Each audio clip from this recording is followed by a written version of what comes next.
we're gonna be organizing some sockets with the 3-row socket tray set from Olsa Tools, part number 1228.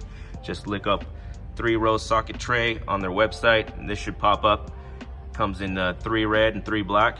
Red for SAE, black and metric. They're all individually labeled. Start off with how you want to lay them out. So this is my coworker's toolbox here, and this is how he wanted to lay them out.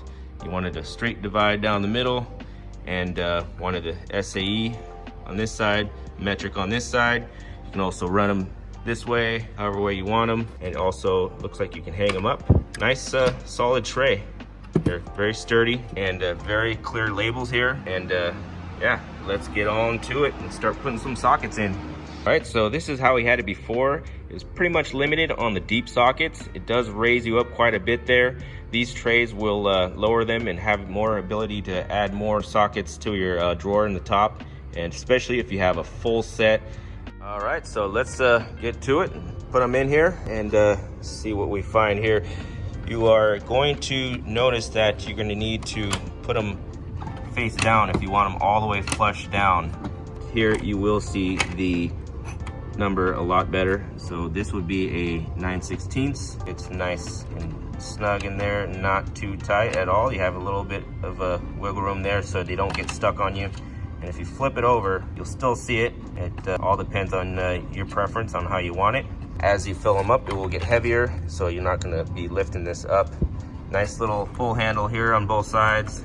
And we have nice section here for your smaller sockets. So let's get on to it and start matching them up and putting them in. One thing I'm noticing right away is that you do not have to spin the socket to see the size.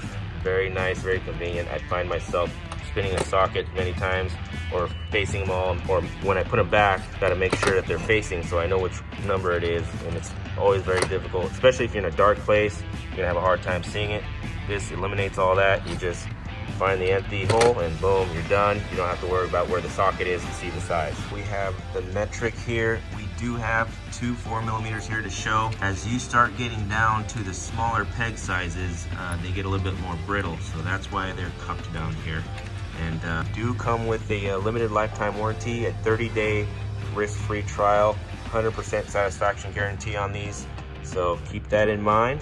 And looking at this, what does it do? It makes you want to buy the mids. So took this a little while on this video and waited a little bit for the mids. So starting to get the mids in here, pretty nice. So definitely will leave you room to grow, and it's looking pretty nice here. Check it out.